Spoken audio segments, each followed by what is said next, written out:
The book.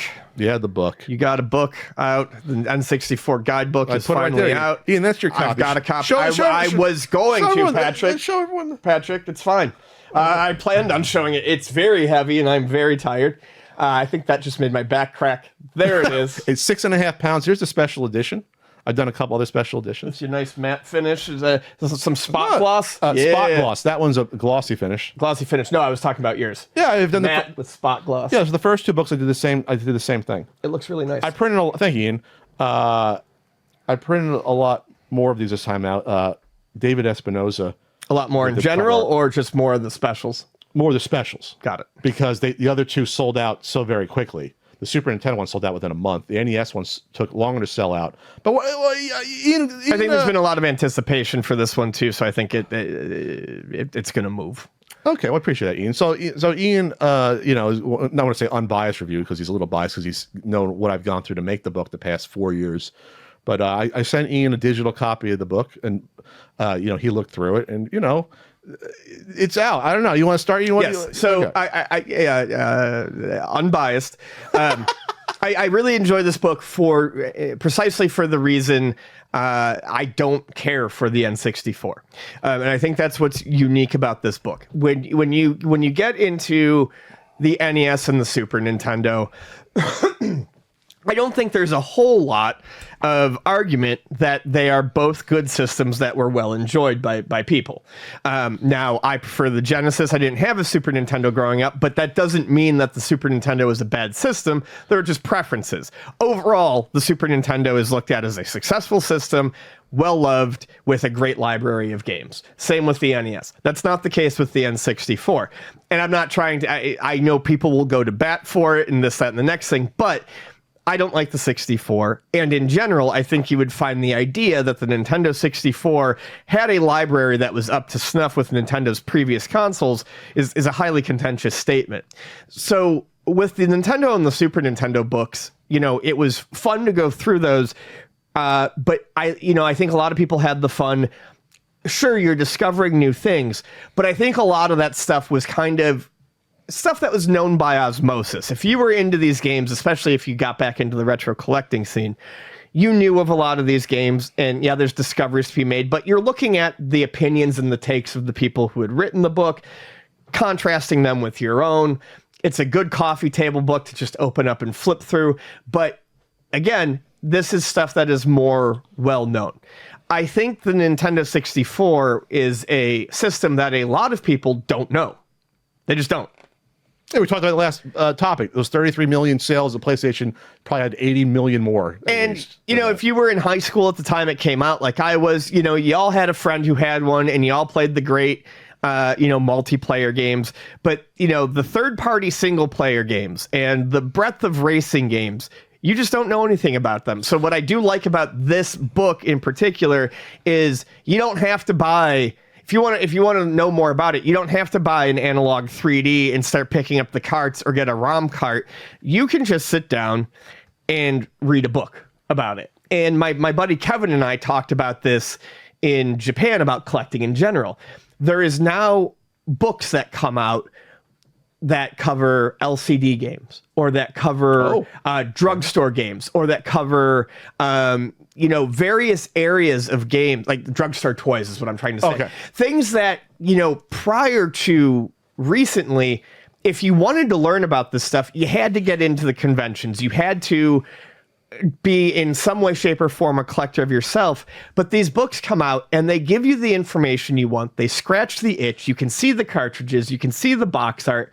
And it's... You glean the information that you would get from modestly collecting in that scene, but from a book that doesn't take up as much space, sure, is not as much of a commitment, and it's a nice way to enjoy, you know, learning about something that you otherwise have no interest in. Sure. Let me give you a quick example. If I did I produce this book? Oh yeah, I think I did. F1 World Grand Prix and the sequel, right? Right. That's a game that probably came into Luna here and there, right?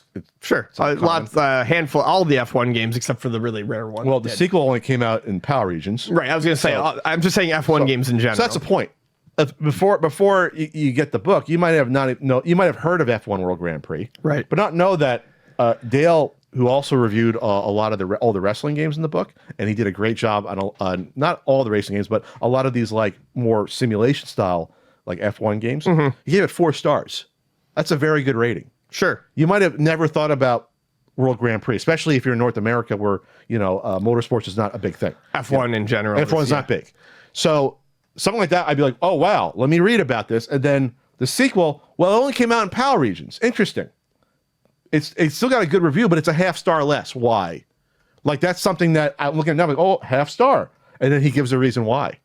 It's a roster update, but doesn't include all the features of the original. So it's something like that where I'm not trying to put a big point on it. That's something you might have never, ever discovered or heard about unless it's in front of your eyes. Well, and that touches on another thing I like about this book. It's because it was able to happen because the N64 library overall is smaller and because of the efforts of the contributors that you had. But this covers everything. This covers both libraries. This covers the Japanese library as well. And European. It has every game that was released. Every single game that was released. So it's all in one. Whereas the Super Nintendo had a selection of Super Famicom. And the Nintendo book didn't touch on Famicom at all because how the fuck can you? You would never be able to make a book. Right. This is an all-in-one resource.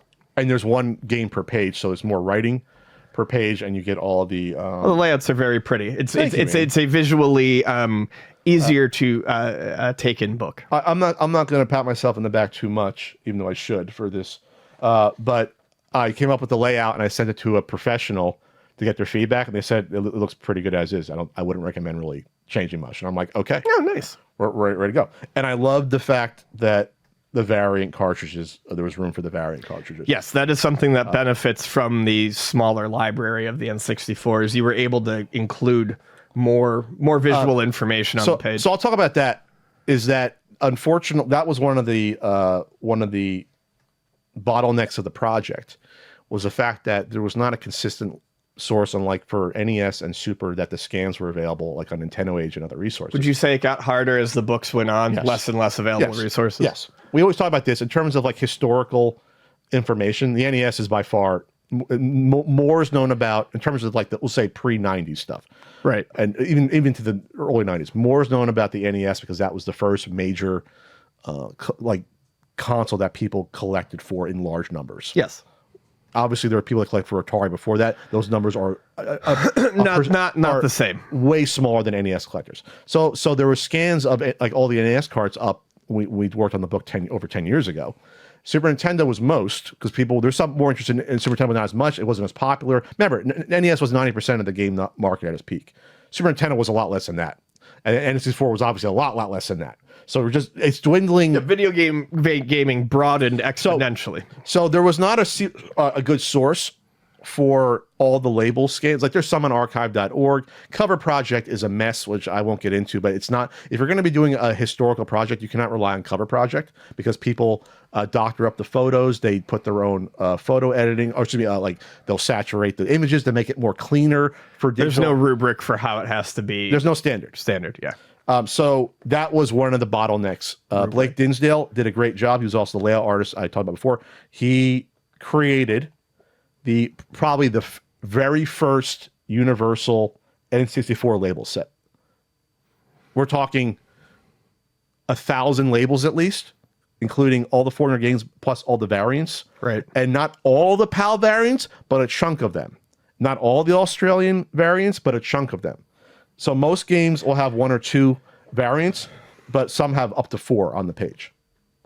So all the million sellers, right? All the major PAL variants, all the Japanese variants, etc.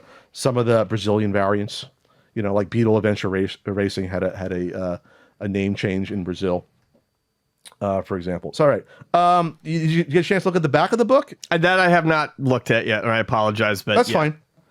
So I'm proud. David Espinoza, who also did the cover art, did a beautiful job on the console variants, if you see that. Well, and I had seen some of that art. I mean, you had showed me that in production. That's gorgeous. So, and then all the controller variants with a short history of each controller and where it was available. And a lot of this stuff, unfortunately, That's great. A lot of these dates, we had to track down like a lot of these release dates. We had to do investigation, like some of these like consoles that were released only in Japanese store chains. Yes, it's not hard. I was going to say that's going to be very difficult. I'm talking like tracking down like advertisements to be like, hey, what month can we even narrow this down to, or part of the year? Right. It's tough. Like the what's one that we had to narrow down. Speaking of Japanese baseball, the Dai Hawks controller from the team there. So it was tough to do that. Did you see the DD article, the DD reviews? DD game reviews? I did flip through some of that, yes. So that was interesting there. And then obviously there's historical articles. Now I'm pimping the book. But there's historical articles, unreleased games. Our pal Audi, who works at Limited Run Games, Love that guy. He did Console of 1000 Holds, the history of N64 wrestling games. I'm surprised that was the first thing you read. No better person to do it. Yeah, well, I mean, I've gone through his book very thoroughly. So he did a nice encapsulation of the wrestling games on all consoles in that, we'll say, 5 to 6 year period. Mm-hmm. A quick rundown of the industry in general, what was happening. If you want to read someone write about wrestling games, it's going to be him. Do I have his book within? I know it's near me, but check out, he has the history of wrestling games from the 70s up till when it was published, and was at 2020. My copy of the book smells like marijuana, because that's generally my favorite time to flip through it. And this is something that I have not announced until now. There's 3 things that in the book that are not public. Update. Until now. Well, kind of, I guess. Update. Let me have it. And this is something that I even didn't know about when I started doing the book. The Alex 64 arcade games. So the Alex 64 was a JAMA board. You can get that was mostly the N64 hardware. Right. That was put out. And there were SETA, S-E-T-A. They were the ones that manufactured the system. They didn't do all the games. They published most of them. Aruse, they published. Capcom did Magical Tetris Challenge featuring Mickey. Was also a game on the console. It's the arcade version of that. Aruse was also, interestingly, a pachinko publisher that was the company that bought out SNK the first time. Well, there you go. I didn't know that. Could have added that to the write-up real quick here. They're the reason why the Neo Geo Pocket Color was cut. So anyway, all the Alex 64 games are reviewed here. So I did the reviews for that along with the 2 editors, Daniel and Key. We did those. There's not a ton. There are 2, 4, 6, 8, 10. There's 11. But it's not nothing. And almost no one that I've mentioned this to in person at conventions knew what I was talking about. When I said, did you hear about the... Because I've had fanboys come up to me like, hey, did you hear about this for the consoles? Like, yeah, did you hear about the Alex 64 arcade games that came out in Japan? They're like, we don't know what you're talking about. So that's cool. Also, Ian, there's a collector's corner. The back of the books, there's more room. Collector's corner. So everything weird that came out with... So this is a game guide first and foremost, so it's not a collector's guide. But I was like, you know what? I got time. I got extra pages. So it's only 2 pages, but it's like Gauntlet Legends with little pewter figure, Army Men that had the little Sergeant's Heroes keychain. Micro Machines. Coral Q64. Micro Machines that had the window box, all the weird stuff. Tarzan, those are hard to find. Did Choro-Q have a little car that came with it? I don't know, Ian. Why don't you just look at the page and tell me if Choro-Q had a little model car? Sure did. There's also, though, a lot more than what's in the book. There's a QR code here that you would scan, Ian, and go to an HTML page and learn about 40 to 50 other more collectible stuff with big box variants. It's a multimedia experience. It's like those CD-ROMs you got back in the day that came with a book. But in terms of the hardware, these books are not supposed to be like heavy hardware. That's not what they're about. It's the games. You want to learn about the games and know about them hundreds of years from now. This is the book that's going to be there while I'm dead and gone, maybe. I'll get into that in a second. But the hardware actually has the same thing. Can I find the hardware in the book? So all the first-party hardware is featured in the book. Yes. And some of the more interesting third-party stuff. I don't know if you look through it. Referring to controllers and things like that. Like the memory cards, memory pack plus or whatever. All those things that ugly basketball one make it in there.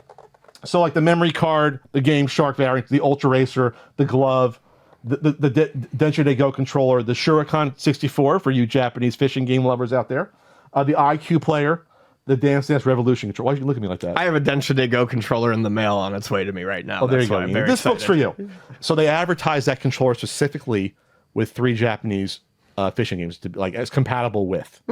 Like that. Well, so you learned I something. like fishing games. So here's the thing, though. And here's like the first party stuff. HoriPad is like a second party thing, so I included it because they worked with Nintendo. And also, it's probably the most famous of the N64 controller alternates. So all 10 colors are featured in the book, by the way, for the Hori. Look at it. Beauteous.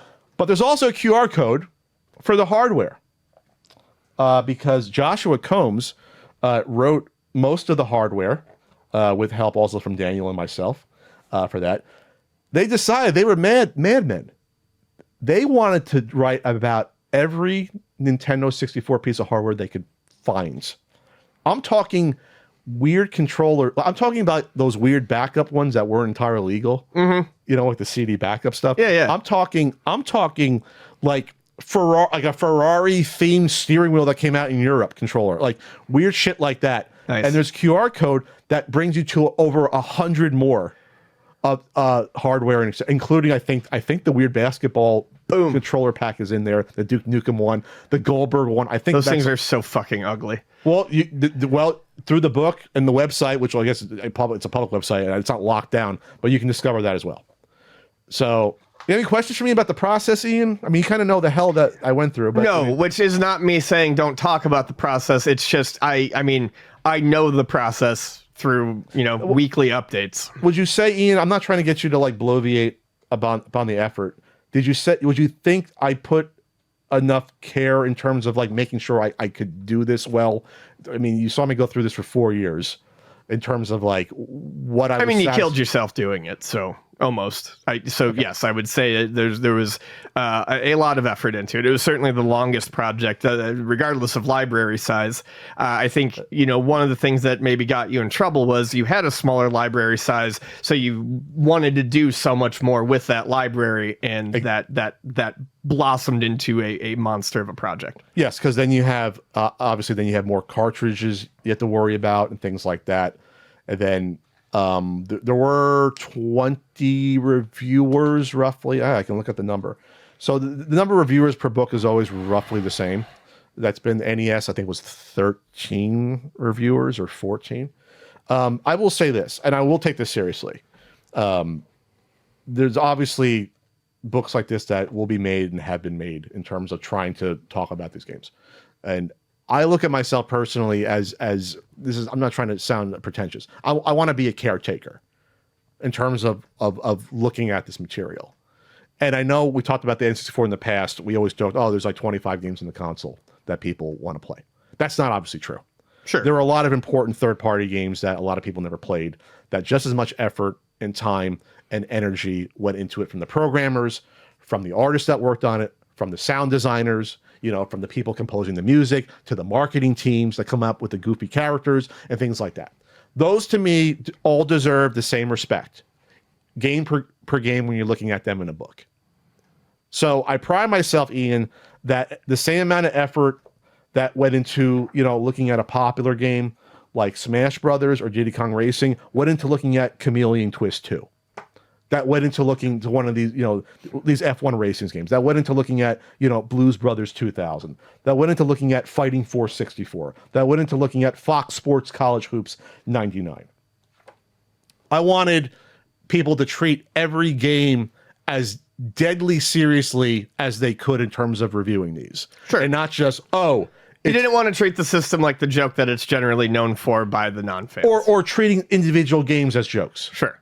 Because I don't want to talk about, other book projects, but I'll just say that some of them you can tell don't care to the same level about certain games.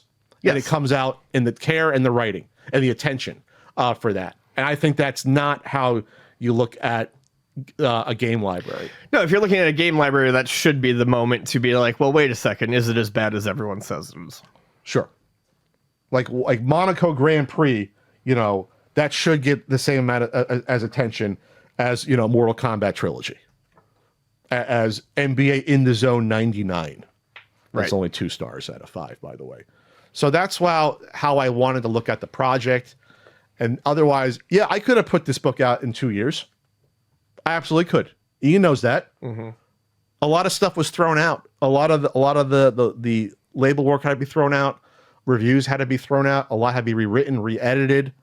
And if anyone has any concern about that, just think about that. Think about the fact that there's a reason this book took 4 years. The other books took 2.5 years to 3. And I've learned a lot in the past 10 years putting this together. I've obviously honed my editing skills and what I deem as acceptable in terms of that. And it's not like there's a big industry of books like this that exist. And so, yeah. And guess what? I just turned to, is this the only half-star game? What do you think is a half-star game, Ian? You referenced it earlier before the podcast. Superman. Superman, the new Superman Adventures. That's technically the name of the game, by the way. Superman 64 is a colloquial sort of term for the game. Half star. But you know what? Cole, I'm sure he put his all into reviewing it. From the screenshots, looks like he played through the game. It's not just rings. And that's what I mean. That's what I think I'm going to say I want to be proud of. Is that even for the Japanese exclusives with language barriers, we got people that were familiar enough with Japanese to play through them. Right. If there was no, translation tools available, or if it was a game that was all Japanese, we had to get someone that could get through it, and we did it. That was when I said that to myself, Ian. I said, Ian, should I leave out the Japanese games? No, I should do everything. But that's another 100 games, and half of them have a language barrier that you have to get through. So there you go. You like it, Ian? Thank you, Ian. Yes, I already said I liked it. I like it. I like it quite a bit. Because you're the type of person that wouldn't care. I'd be like, no, Pat, that was bullshit. Right? Well, yes, I would tell you. I would tell you right up front. Thanks, Ian. What are friends for? Honesty. Well, yeah, but if I did a book for Pat, it's irrelevant. I like the book. Don't worry about it. That's a post-podcast conversation. We sit down. We're 60. We'll have that discussion. Oh, I turned to it. Norishuri 64. Shiokazu Ninote, the sequel to Nushishuri 64, it was advertised to be used with the controller. Got it. As seen on the page. And real quick, I'll tell you the lengths that went through for some of these reviews. I ordered the DDR Disney Museum game and got the controller and played the DDR game with the controller. And I'm not a DDR fan. Yeah. But you know what? It's a good game. Sure. I know a quality DDR game when I see it, Ian, with a cute Disney theme. Honestly, most of them are pretty good. And Mario no Futopi, Ian, that's the photo editing game that came out only in Japan. Yep. That used the old school smart media cards. Yeah. Remember the ones from the first gen of like digital cameras, the thin ones?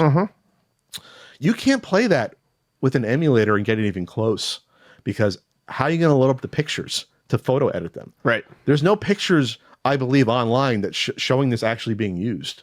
So what happened? I had to borrow the game from my friend Josh and mail it to a contributor and editor. Mail the game, but that wasn't enough. I had to then figure out, okay, smart media. Okay, you can get those still. So Daniel got the smart media and tried to load up a JPEG. It had to be a specific format used back then. I guess there's different JPEG codecs or whatever. Back in the late 90s, I had to go and find my digital camera my Olympus from like 98, 99 or so, or 2000. Thankfully, Ian, it had the smart media card in it, and thankfully it had a picture that I took in my condo randomly like 12 years ago. So I had to extract the JPEG, send it to Daniel.